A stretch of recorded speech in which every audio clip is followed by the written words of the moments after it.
Hello everyone, and welcome to episode 36 of Bardic Quest, the show where a group of British trained actors tell fantastical improvised stories through the medium of Dungeons and Dragons. So, unfortunately, we are without Annina this session because she's busy working on her latest acting job, which means that over the next several sessions of episodes we will sadly be without Saga. We do, however, have some good news.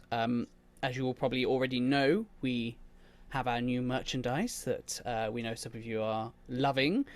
So if you've been thinking of getting hold of some, head on over to bardicquest.com/shop and you can get free shipping on your order before the 5th of June 2022 for those in the future. We've got t-shirts for men, women, and we also even have drawstring bags now too. So check out bardicquest.com/shop and you'll order yours today. And finally, it's been a while since I've done this, so I do want to give a quick shout out to the legend that is James Webster, who's the artist behind our opening credit sequence and some of the glorious digital sets that are featuring on the show these days. So James kindly allowed us to use his work and asked for nothing really but credit in return. So I'd love if you could just go and show him some appreciation too. Check out his Patreon, patreon.com/JamesRPGArt. And he posts new animated artwork very regularly, which you can use at your table as well or during your online games to really help set the scene and add that ever elusive immersion. So thank you from us, James, for supporting us and allowing us to use your glorious artwork. So, with all of that out of the way, how about we play some Dungeons and Dragons? So, without further ado, let's get into this week's episode of Bardic Quest.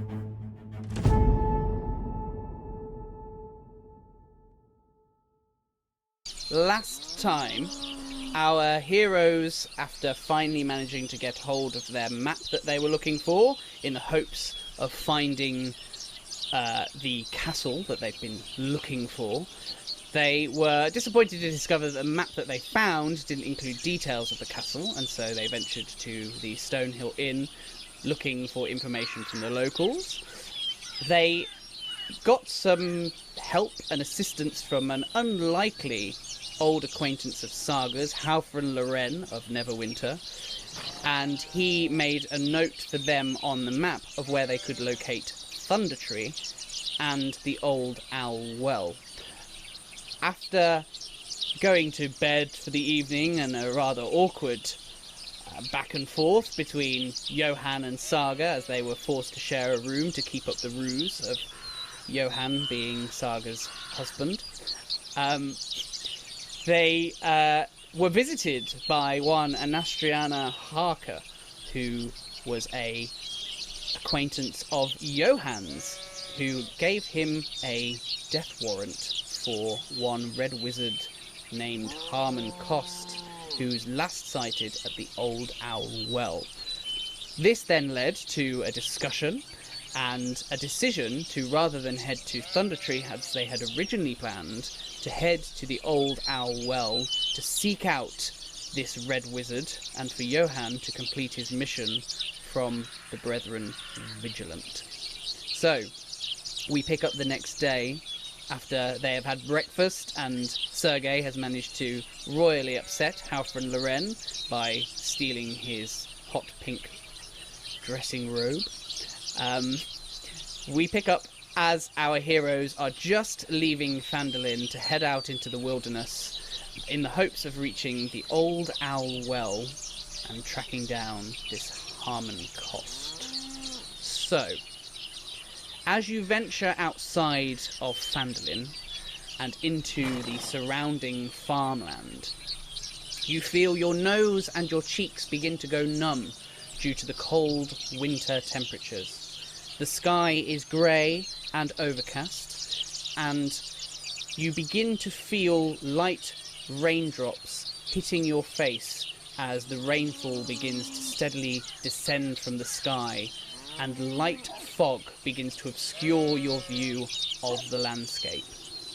Now, as you're walking into the fog, it's getting slowly thicker and thicker, and you do then hear, just outside of your periphery, a wolf howl.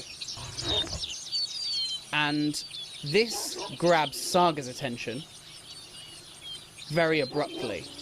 And without saying a word to you, Saga, or to you, Johann, or Sergei, she steps away into the fog at great speed, I might add. Where are you going? What is going on, Johann? I don't know. She said something about seeing a wolf last night. Could it be the same wolf?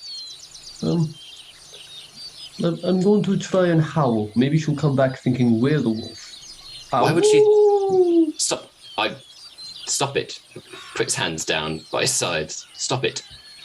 No one's going to think that's a wolf, but also kind of listens out just in case she turns around and comes back. Nothing. Well, we can't go running off looking for her in this fog. We may as well just carry on in the direction we were going, and hopefully we'll catch up with her later. Well, she knows where we're going, but I don't like this fog. It's giving me the heebie-jeebies. Yes. Stay close. I hold Johann's finger. While I find this uncomfortable, there is a practicality to it, so it's weird, but I'll allow it. You said stay close. Yes, but I didn't quite mean... Never mind. So we start trudging through this fog. You continue trudging through the fog, and you continue, as you're trudging through the fog, you continue looking to see if you can see any sign of Saga. And no view of her comes. However, as you reach the outskirts of Phandelver, you do see through the fog the short but broad silhouette of a man. A silhouette that is incredibly familiar to you. That of Thorik. Ah. Master Dwarf. Hail to you both. What have you two been getting up to? Well, we've managed to procure a map.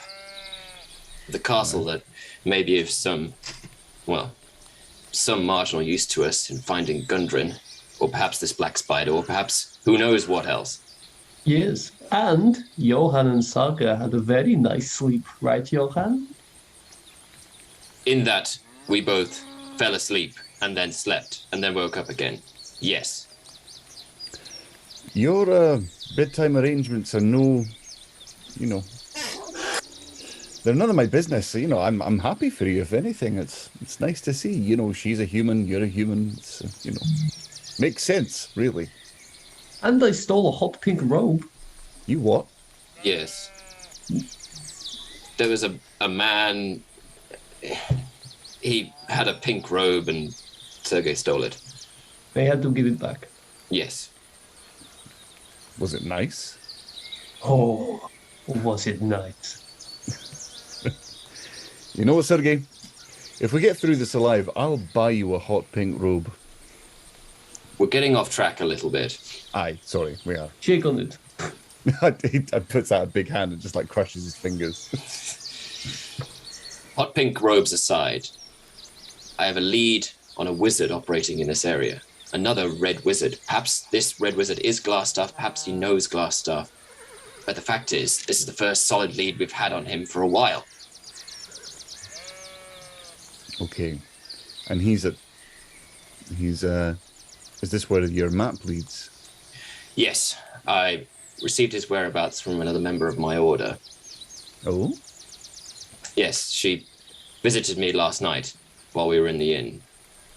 While you were in the room with Saga? Yes, why does everyone keep saying that like it's a thing? Look, It's look, three's a crowd is all I'm saying, you know. It wasn't like she arrived and knocked on the, and she gave me a look. I show him that this is a death warrant from my order. It's a writ of extermination. So, I'm duty bound to hunt him down and kill him before we go any further. But it is to our mutual advantage because this red wizard might be in league with Glassstaff. What? Johann, what is your order's name again? I think you might have said, but... Or have you? We don't have time to go into great detail, but... All right, they're called the Order of the Brethren Vigilant. They were set up around 30 years ago because where I'm from, there was a war set between the local lords, and it basically wiped out the male population of my area, and the work became harder and there wasn't enough people left to do it, and so crops failed, less food, so on and so forth. People turned desperate, and some individuals showed up offering renewal and strength in exchange for a price. These individuals turned out to be a coven of witches called the Carrion. They were indoctrinating and, in some cases, kidnapping the young women of my town and the towns beyond, and forcibly inducting them into their sort of organization. And what they did was they force-fed them magical flesh in order to gain power. And if they withstood it, they would then become full-fledged members of the Carrion.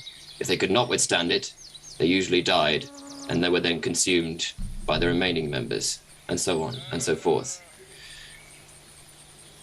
So, those left banded together, brought their skills together, their knowledge, their abilities, people from all walks of life. And they became what would become my order. So, long story short, my order now became organized. And that's what we do. We hunt down, well, malicious magic users. It's what we were trained to do. But enough of that for now, more for later. The fact is that this wizard has been earmarked by the Order for death. So there must be something about him that is abhorrent and evil. And if we know that Glassstaff is a red wizard, and we know that this man, this Horace, is a red wizard, perhaps there's some connection. Will you join me? Aye. If they're causing trouble and they're hurting people, then it seems a just cause to bring them to justice. Thank you. No. Let's be away and hope this fog disperses. Aye. Okay, so it's a very cold day. Okay, there is a little bit of frost on the ground. As I say, there's light rainfall and fog, somewhat obscuring your vision. So, as you're now travelling across this area of farmland, you obviously have the main road that you could follow, or you could cut across country, potentially, at risk of potentially getting lost, but equally by the same token, possibly reducing the distance that you might need to travel. So that's a choice that you guys need to make. And also, you need to decide essentially on your travel pace whether you're going to move quickly or if you're going to take a slower than normal approach. Again, the speed's going to dictate the speed at which you reach your destination of Old Owl Well, whilst also having benefits to going slower or penalties for going faster. Also, I need to flag up now, because I know that you bought some rations, didn't you, from Barton's Provisions, but I believe Saga actually put those on her character list. So, for the purposes of fairness, I'm going to assume that she didn't put them on her character list, and so that you guys can divide them amongst yourselves. So essentially there are 10 rations that you purchased, which is in your collective backpacks, shall we say. So you can do with them what you will, divide them up how you like. But yes, you do have 10 rations in addition to what you already have. So, obviously when you're travelling in the wilderness, you are essentially trying to survive the elements. Hunger and thirst are very possible, as are, being attacked by wild creatures and monsters and various other things as well. So, with that in mind, first of all, are you thinking of sticking to the road or trekking across the wilderness? For now.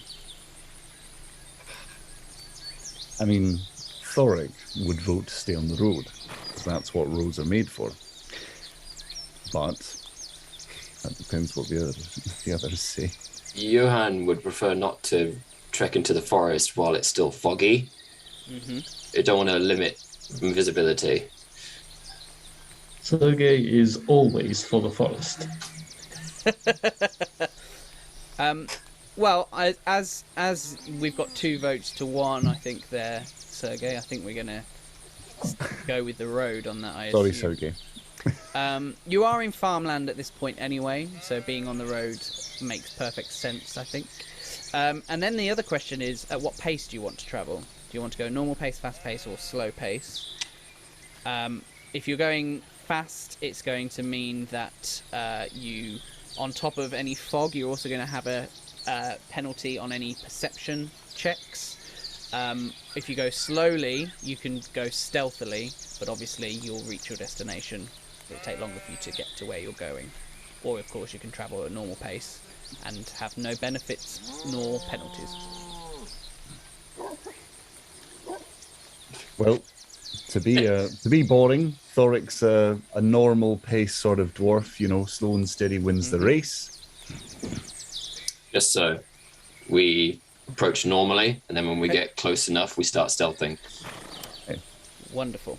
Okay. So, we're going to do this in like 4-hour chunks, okay? So, during those 4 hours, you can each take an action for travelling. One of you, actually no, because you're sticking to the road, none of you really have to particularly navigate, but you can do tracking, fishing, foraging for plants and fungi, trying to find water, which you're probably going to need to do fairly regularly, because you've only got a water skin to hold half a day's worth of water. Navigating, stealthing, noticing any threats, or indeed drawing on a map. So, I assume you have at least enough for half a day's water, for now. So, of those actions, is there anything that anybody would like to do? You, of course, don't have to take an action, but if there is anything that anybody would like to do. Do we cross any rivers on the way to... We will... I'll come to that in a minute. Of course, if you do come to any water sources, that's an opportunity for you to gain water. Or you can actually take the proactive approach of actively trying to find a water source. I think for the first 4 hours, at some point, Sergei is going to drop a couple of steps behind, and these two are going to hear the first pluckings of the lute. Actually, yes. Keep playing the lute so we know where you are. Yes, and I will boost morale with some lengthy songs that consist of 2 lines repeated over and over and over again. Is that your bardic inspiration you're going for there? Okay, Yes, actually, why not? wonderful. Okay, lovely. How about Thorik and Johann? Anything they'd like to do? You, sir?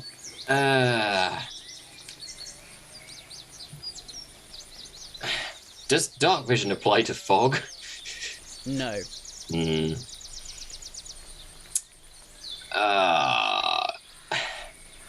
Johann's not much of a woodsman, so I'm not sure how well foraging would go for him.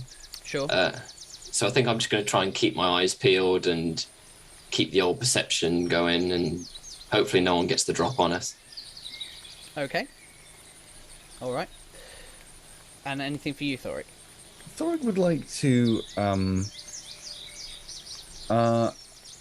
obviously, if water becomes an issue, maybe not in this 4 hours, maybe in the next 4 hours. Or actually, we're still in farmland, aren't we? Yeah, you're still in farmland, which means foraging for things like water and food is going to be easier than perhaps other areas, because there's such an abundance for the animals and things. I think I'll probably do it in this order then, because Thorik is proficient in a few things, but probably most prevalent here would be his herbalism. So he's quite interested in, plants in different areas that can be used for medicinal use or sort of benefit.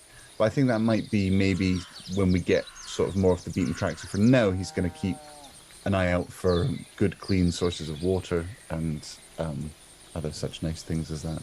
Okay, in which case then, could you please give me a survival check? I shall give you that survival check just now. That is an 11 plus... Oh, I'm proficient in that. 15. 15, nice, okay. So as you're travelling along through this farmland, Thorik, you do stumble upon a small running stream, which provides... Because it's running water as well, it's fairly safe to assume it's fairly clean. So you've got this running stream which just passes by a field of sheep, and you assume it's a place where they often go to drink themselves. Now obviously your water skins can only carry half a day's water, so if you did want to stock up on water you'd need to first empty those water skins, which obviously I'm probably going to assume you're going to do, and drink that supply of water because you need a gallon of water every day. Okay. So I assume you're all doing that? Choke. We have a little wash and brush up. Yeah. Sergei, are you washing also? Absolutely not.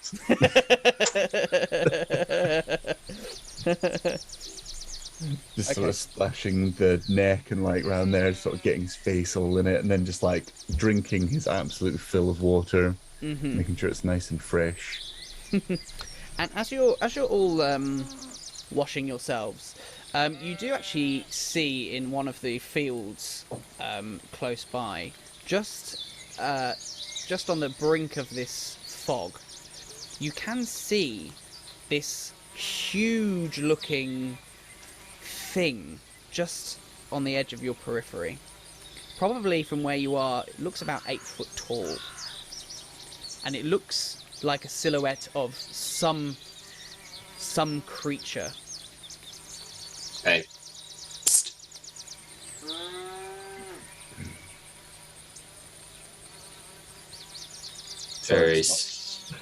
Very slowly. Sword out. What is it? I don't know. It's big. So we, Blues Brothers style, towards the silhouette. Yes. Are you stealthing? Does it look like it's seen us? No, it's looking very still. Is it animate? Give me a perception check. Disadvantage, please, on your because of the fog. Can I see if it looks humanoid or more creature be? Yeah, I think if you give me a perception check as well, again with disadvantage because of the fog. Cool. Okay, so that's 19. Natural 20, but it's 19 then. Damn that disadvantage, eh? So you were checking to see if it's seen you, was it? Sorry, remind me. I'm checking to see if it's moving. Ah. I don't want it to be like a tree. Sure. It is standing perfectly still.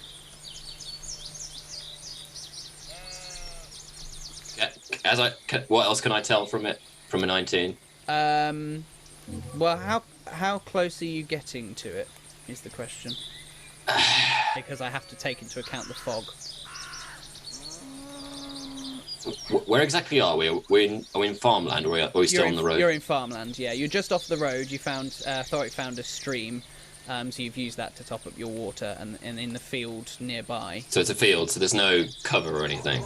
Wait. Not really. I'm going to quickly check around to see if there's any birds. Any birds? What, as in like, Yeah. oi, darling? Could you give me a perception check as well then, please, Sergei? With disadvantage? Yes, please. It was a nat 20 and then a 2. You can hear plenty of birds, but seeing them is another matter entirely because of the fog. I have an 8 for whether it's humanoid or not. Okay. It's certainly on 2 legs. It's bipedal. Beyond that, you're not really sure. Right. It'd be scarecrow. Oh, I hope it's not a piggin scarecrow. I cast light on my hammer and like try and push some of the of the fog back. Nice. Okay, great. Put the fog lights on. Hey!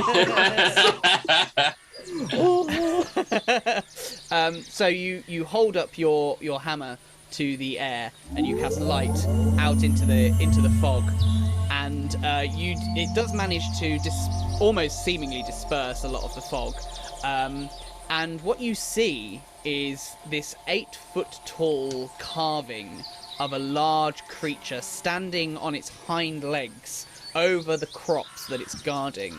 And the carving depicts a creature with feathers covering a thick, shaggy coat of its bear-like body, and it's got these limpid pupils in these great round eyes, staring furiously from an owl-like head. Oh, What is it? do any of us know what this? You can all give me a nature check if you like. Oh, God. At least Sergei might know. 17. 16. 5. 5. Okay. All but you, Thorik, definitely recognise this creature as one that you've heard of in the past but never encountered before, which is that of an owl bear. You know, I think it might be an owl bear. Yeah. Does sort of look like an owl and a bear. Johann whips out his book and makes a few notes. You actually already have an entry for an owl bear. Yeah. I do, but do. yeah, And I haven't never seen a stone one before. no, but in your notes for owl bears, from what you've read, of course, you've never encountered one, is that actually you're aware that these creatures have been known to hunt in the surrounding area.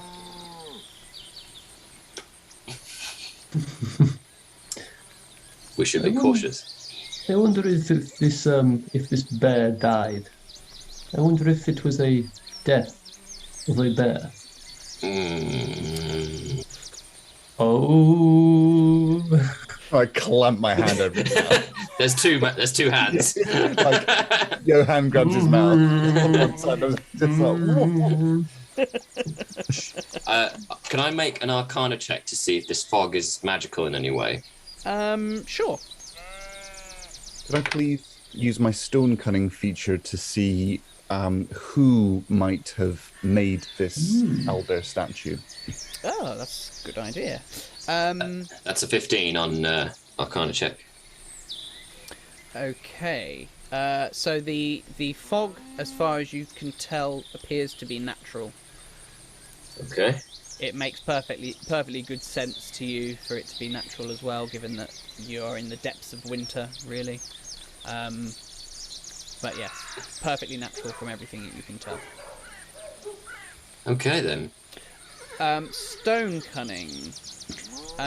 So this looks to be a piece of work that has taken a considerable amount of time, but you can tell that the carvings have been done not by a dwarf for sure, because they are a little bit shoddy in certain respects, at least as far as dwarvish artisan sculpting and the like.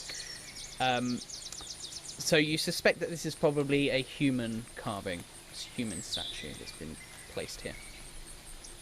Okay. Right. Well, I wouldn't want to meet a real one. It's remarkably lifelike. I mean, dwarves could have done it better, but, it's fine. Let us press on.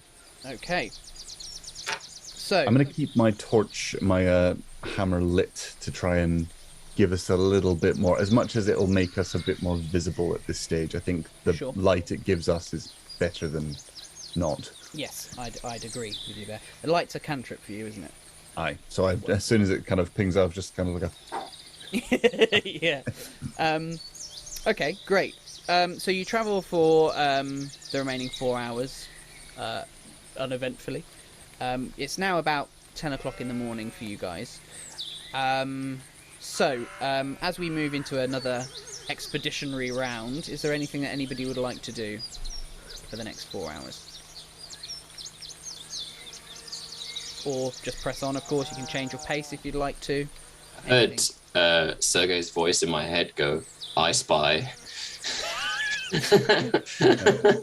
No. Something beginning with F. I should say as well, as you kind of pass that, past this kind of round, you do start to move into less farmland and more just general grassy plains. You've still got a road that you can follow, but it's much less. It's much more wild, shall we say, than it is necessarily commercialized and or domesticated. I would love to try and find, to see if there's any herbs that Thorik could use to make things. Potions, poultices, all that kind of jazz. Okay, cool. Could you give me a survival check then, please? Cool.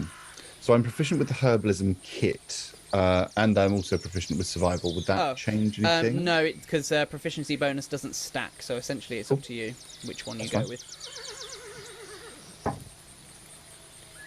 Oh, okay. That is an unnatural 20. Okay, nice. So you, as you're strolling through the grassy plains, you do keep an eye out for a few herbs and perhaps potentially spices or even things that you can use to create something a little bit more useful than good tasting food, perhaps. You don't manage to find anything medicinal, but you do certainly find some nice herbs and spices, as I say, which will be great for cooking a good meal, which will potentially come into play later. Excellent. I'm like, oh, look, some sage. Oh, wild garlic. Oh, some rosemary. God, we have been having warm weather, haven't we? We normally see rosemary this far down. God, we could never get it. We have to dry it and store it and get it shipped to us by the elves. Oh, this is a good day. I'd like to, could I quickly go fishing? And by fishing, I mean taking my sword and stabbing it into the water. Amazing. What is this? Well, I mean, so fishing specifically, as it's working for this, the thing with fishing is it's great if you're desperate for food. But because fishing is a patient game, it does dramatically reduce your travel in so much as you essentially have to stay in the same place for your 4 hours. Maybe not then. So it's, as I say, it's very good if you're desperate for food and you're near a water source, but it's not actually going to progress your travel. Because, I mean, to be perfectly honest, of course you can stab your sword into some water if you find any, but you're probably not going to get much out of that. So, of course, thematically, yes, of course, but mechanically. Yeah. Okay. How about you, Johann? I don't like that we're in the middle of a flat plain and it's fog all around us. I feel very vulnerable and exposed. So whatever these guys try to do, I'm just going to try and just keep... I don't like this. I'm just going to keep my eyes peeled and hopefully no one catches us by surprise. Johann, calm down. Settle yourself. It is nothing to worry about. I don't like this. This fog seemed to come out of nowhere. If you're sorry, didn't mean to interrupt. If you are actively looking for threats, Johann, I am. give me a perception check again with disadvantage because actually no, Thorik's got his light up, so we'll maybe counteract the disadvantage there. Really? Doesn't matter anyway because that's a 3. So okay. So plus my perception is 6. Okay, so he is looking in the wrong direction. He's looking from where we came. He's just seeing a lot of fog and grass. There's a silhouette in the distance. All right. So as you're strolling along the road, actually, Johann, you do see something just glittering in the grass just off to the roadside.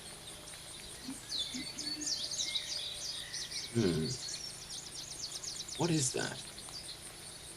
Sergei. Yes? Can you see that? See what? Points. Can I see it?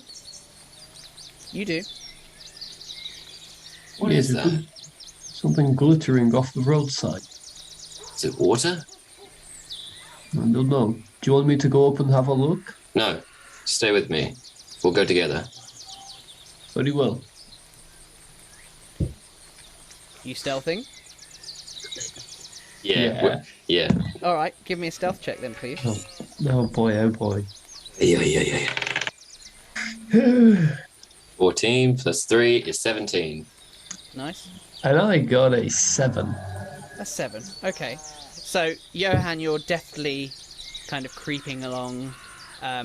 Sergei's kind of clattering behind you.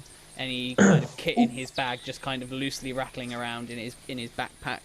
And you do approach the source of this glittering. At first, you think you've stumbled upon some gemstones. But as you get closer, you realise that these are literally just the carapaces of beetle shells just scattered in the grass. Beetle shells? Earth.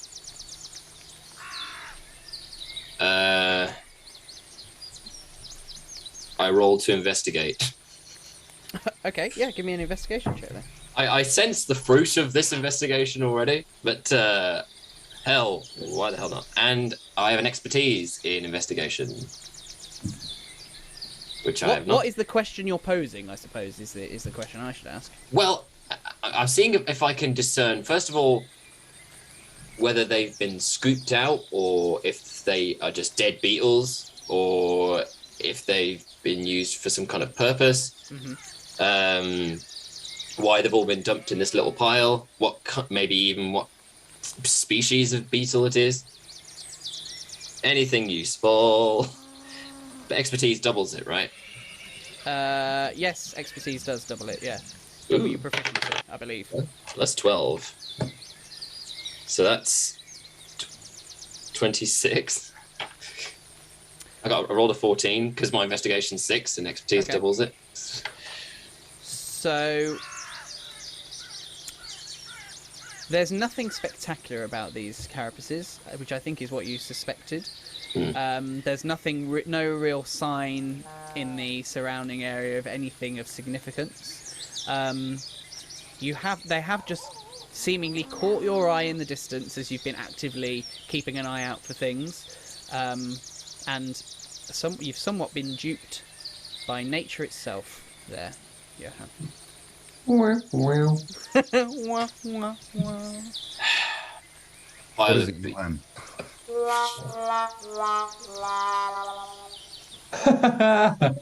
well, it appears to be a pile of beetle shells. Johann, you know, sometimes the fate of this world, I think, is safe in your hands. The beetle shells, were they just in a pile? Just scattered, not particularly in a pile. No, just scattered around. Does it look like they were eaten? I would be. Yeah, I'd say so. They could have been eaten, perhaps. It's How not big not is it? certain, but it's certainly possible. How big are the beetles? Fairly standard-sized beetles. Talking, or we're talking. I'd say on the smaller side. There's a few bigger ones, but I'd say certainly Like not. your standard beetle or like your scarab. No, like your standard beetle. It appears there's some kind of blight or some kind of mammal. Does anybody want to give me a nature check? I mean, a 26 investigation check told me very little. Sure, why not? Actually, it's probably best if Thorik does the nature check. I wouldn't be so sure about that. I mean, my nature is 0. I mean, would if we're looking for like tracks, would a survival be appropriate? Oh, if you're looking for tracks, Yeah, yes, just survival would be appropriate. If yeah. that is indeed what you're looking for. Yeah. If there's any sort of like tracks around this area, kind of to from. Are we standing in a nest? You know. That's a 19. 19. No, not particularly that you can see. Again, there's very little spectacular about these scattered beetle shells. We're overthinking it, aren't we? Let's go. Yes, The they're DM just has told beetles. us twice now that it's not important. Let's go. Look, just tiny little beetles. Look, hello, I am Johann. Hello, I am Saga. Wah, wah. Look, little beetles. Clout him. Thorik picks one up and was like, oh, and I'm Johann's friend from his mysterious past. Oh no, you're in the same bed. I'm not as good at this as you are, Sergei. Johann lets out a heavy sigh. Let's move. We are a travelling troupe of performers. Okay, so you travel again for another 4 hours.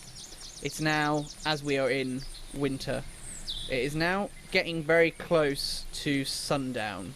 There's still plenty of light in the sky, but in an hour or two, it's going to be evening.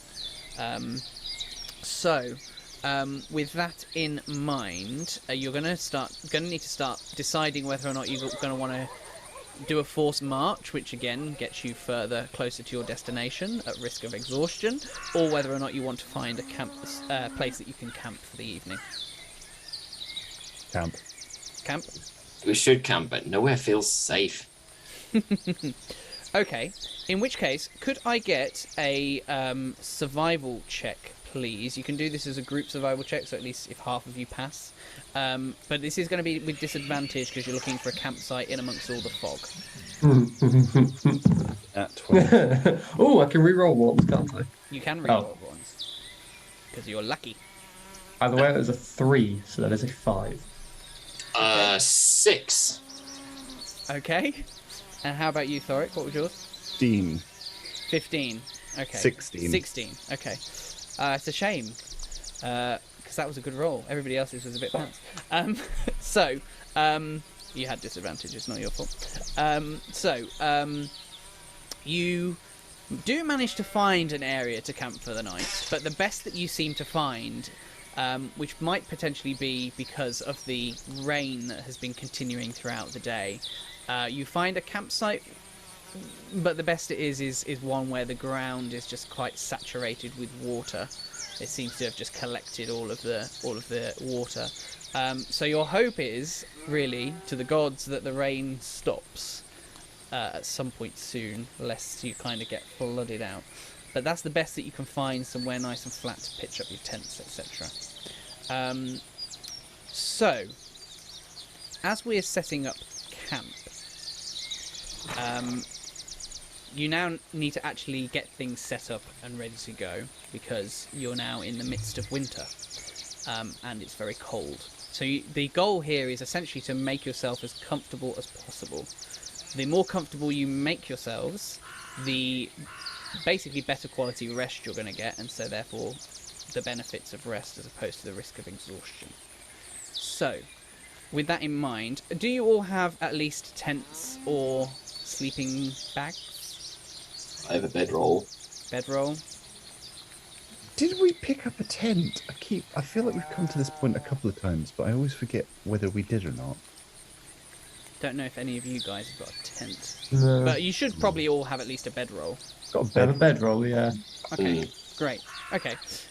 So the other thing, because it's cold, you're going to really need to think about getting yourself set up a fire, which is going to require gathering some firewood, building a fire, and there will be the possibility, Thorik, for you to do some cooking as well, which will be advantageous to you. First of all, would you like to get a fire going? That's obviously an important question. Yeah. Yeah. With the cold, I think that's wise. So you're probably going to need to gather some firewood. So who's going to go? It. Yeah. Wait. Sergei, stay here and play your lute so that we know how to get back here. Okay. Any requests? We're not going to go that far, are we? I don't trust this fog or anything around it. This place gives me the creeps. Fog, it's fine. What could happen? I don't like it. So just you, Sergei, going to get some firewood? Yeah, let's go. All right. So Sergei, could you roll a D10 for me? And because of the rain and the fog, it's little bit damp, so I need you to take -1 from your roll result. On the D10. Yeah. So a 6 minus 1 is 5. Okay. So you managed to gather enough firewood for about 5 hours of heat and fire, which should probably be just enough to get you through the night. Okay. In terms of at least keeping you warm, for sure. So, with that in mind as well, who wants to build the fire? This is going to require a survival check. Johann? I've got a tinderbox. Excellent. You go, Johann. Good, yeah. Tinderbox is... some way of lighting a fire is required, so tinderbox works. Okay, could you give me a survival check then, please? I mean, fire is Johann's thing. Please don't cock this up. That would be a natural 1. Oh my god. Okay. +1 is 2, but it's still a natural 1. Wow. Okay. So for whatever reason, you're getting your tinderbox going and you're getting the sparks, but for whatever reason, you just cannot get this to take to the fire. And you just you're just scratching away, and nothing's happening. Thorik's watching this for a good 5 minutes. Is slowly starting to get a little bit like, can I go and help Johann light the fire? Yeah, sure. Stupid. Now, do you, Thorik, as a cleric, do you happen to have any magical fire spells that you can actually utilize? I mean, I have Sacred Flame. Okay. Does it do fire damage? Starts rubbing twigs. It's technically radiant. Huh. Okay. So you got nothing that does any fire damage?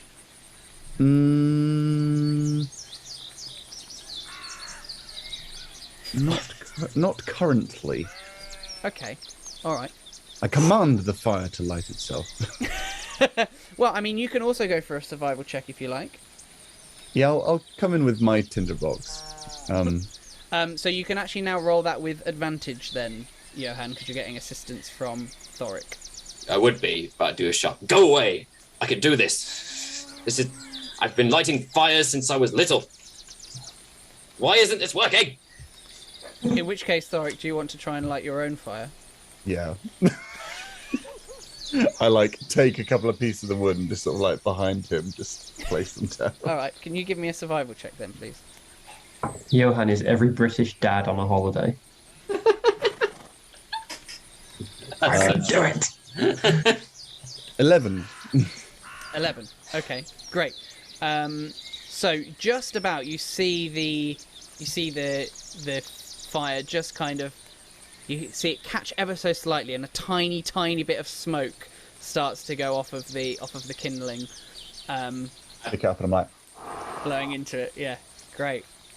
Okay, and you manage to get a small fire going. Just about. Cool. Okay. So, if anybody's got a cook's utensil or mess kit, you can attempt cooking, or of course, you can attempt a little bit of camaraderie, which might be storytelling, music, generally bonding, which might be able to assist with your resting the next morning as you're out in the wilderness. Both will assist with this in different ways, but it's up to you whether you want cooking or camaraderie.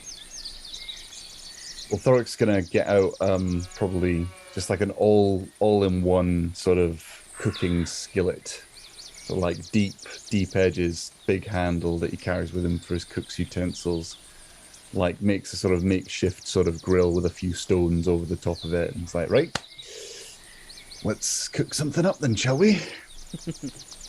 Okay, in which case then, could you give me a wisdom check and adding your... Because you're proficient in cooked utensils, aren't you? I am indeed. Wonderful. Can you add your proficiency bonus, please? And, because you have your herbs and spices that you found earlier, could you also do it with advantage as well? Gosh, you're good to us, aren't you?